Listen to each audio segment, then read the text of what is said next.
Hello, everybody. Welcome to AJ Street Notes and Commentary and Voice Radio. This episode is brought to you by LCSA Life and Community Solutions Association Incorporated, changing and filling the void. Make it easier for the lives of those, the most vulnerable people in our communities, by offering them food assistance, prescription drugs assistance, and advocacy resource services.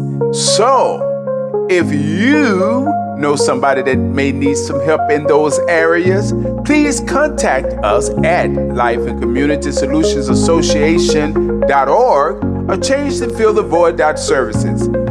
And we'll get back with you as soon as we can. Thank you. If you would like to be a part of LCSA Life and Community Solutions Association Incorporated, you can reach us at lcsachange@fillthevoid.info. Again, that is lcsachange@fillthevoid.info. As I often tell people, if you can't do nothing else, meditate. And if you don't know how to meditate, pray. Enjoy the music.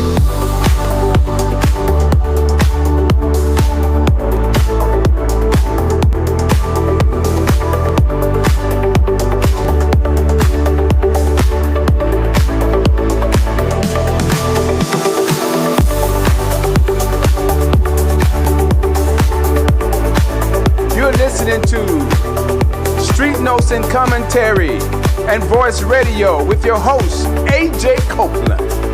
Giving you that old school radio talk show type of vibe with the sounds of a podcast on the side. I hope you're enjoying it. Enjoy the music, everybody. Please, by all means, enjoy the music.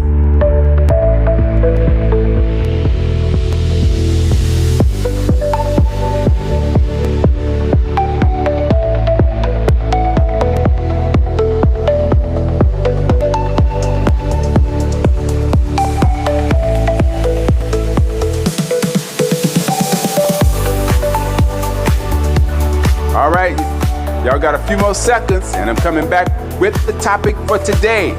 Here they go again. We're going to talk about it. Hate in America. They can't stop hating, and I don't know why. I'll be back. Y'all enjoy it. Thank you.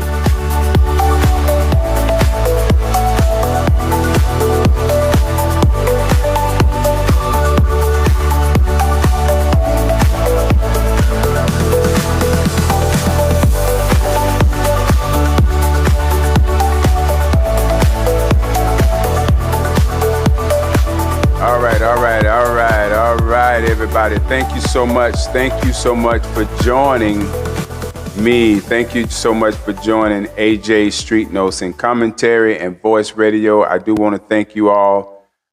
Oh, man, another day, and here they go again. They can't stop hating. Here they go again. They can't stop hating. Listen, I want you all to think about something as regards to what's happening in our streets in various cities throughout America.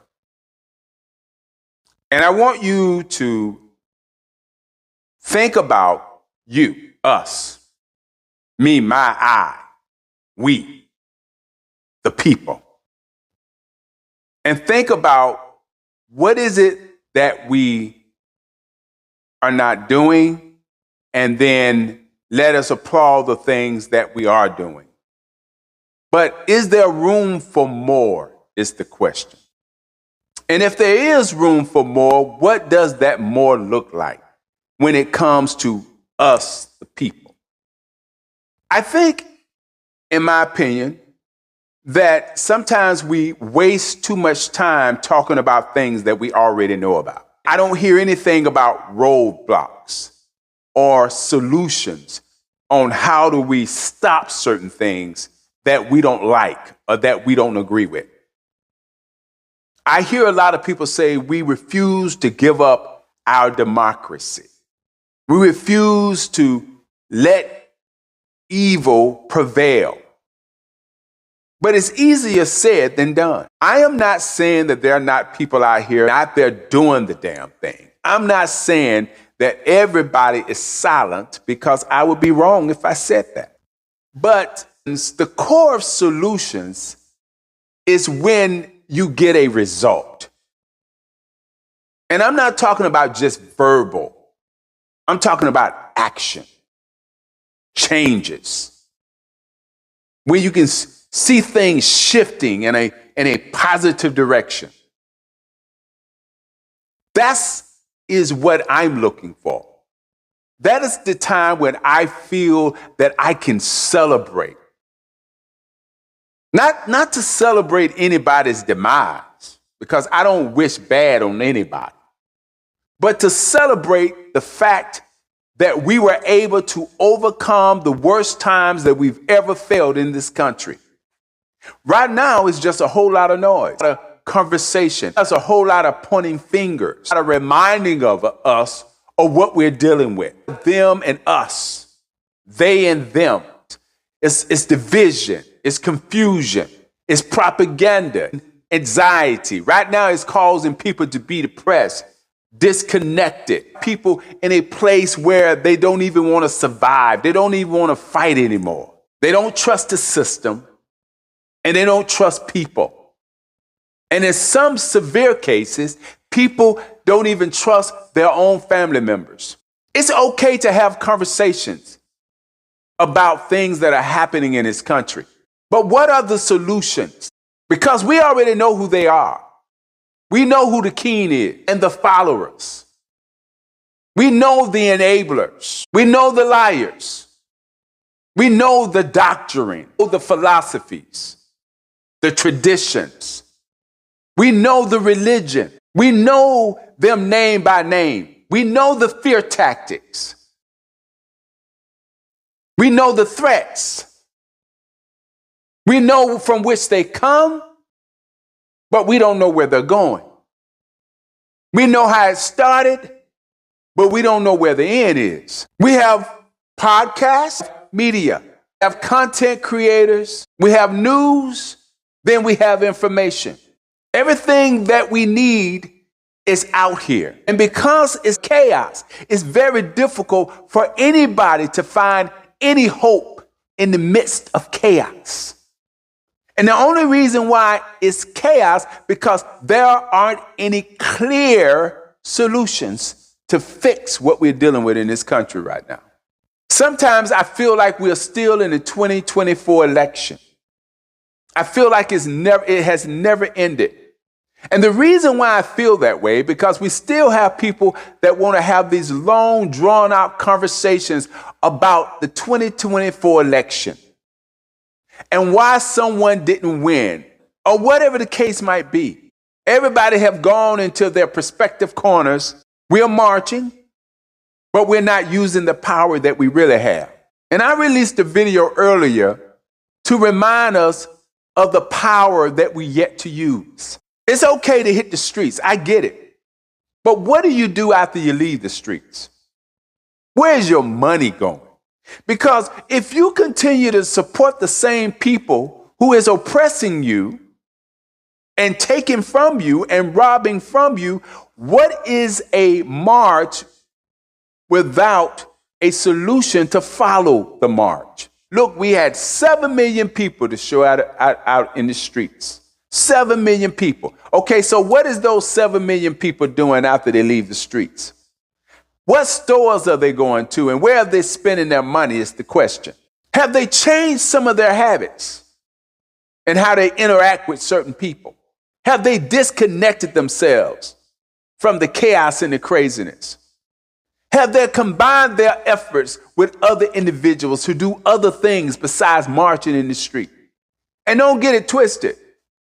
That is needed. We need follow-ups. We need concrete, solid decisions. Unremovable. We got one thing going for us right now, finally. Finally, we got one party so far is standing up and refusing to let go and give in. That's a solution. But that solution is not complete until you get a win. You got to be willing to follow it through, no matter how difficult it gets. You got to be willing to follow it through. Just like any sports game. If you're down in the first quarter and you give up in the first quarter because you're down, you never was a good team from the beginning. You didn't come in to win. Is that if we're going to show up on the field, then we need to show up with the attitude that we want to win. And the only way is that sometimes we got to do things that we don't want to do. We have to choose to spend our money in places that's going to support our cause. And I know there's a lot of talk right now about this, but why is there so much talk when it could be action, when we can do it? Yes, there have been times when various stores and markets have been boycotted. People say, we're not going to go here. We're not going to spend our money there. But it's temporary. You do it for a day. You do it for 2 days. They lose some money and then they gain it back. Then they start laying people off and cutting jobs. And they find a way on how to get the money back that they just lost because we're not consistent. Are you really, truly ready to sacrifice for this country is the question. Are you ready to sacrifice for America? Sacrificing means you may have to suffer. I may have to suffer a little bit. They're talking about cutting food stamps in November. That is a major sacrifice because somebody's going to be losing. So how do we respond to that? And I've heard many people come up with solutions. We feed our own. And when I say feed our own, in other words, we're not going to wait on the government to fix the problem to make sure that children are fed. We need to have that attitude with everything. In other words, people need more than just a Thanksgiving meal. They need a meal past November. And let's not forget that food stamps have been cut a great deal even before this November, where they're just going to eliminate it altogether for that month. But no one talked about EBT the way they do now, even though it had been cut months and months prior. And nobody talked about coming together and feeding the hungry. Always seem to be around holidays. Thanksgiving is coming up. People are moved to do things because of the holiday. We got to get past that. We got to begin to look out for one another way beyond and past these holidays. Because people need to eat before and after Christmas, before and after Thanksgiving. I just want to say to you that they're not going to stop doing what they're doing. We just got to keep doing what we're doing and even get better at it. They're doing exactly what they want to do, how they want to do it, and they already had a plan that has been in place for years. And they're implementing that plan every single day. And I've always said, what is the alternate plan to their plan? And no one has been able to answer that question. And you know what? We, us, the people, we are the alternate plan to their plan.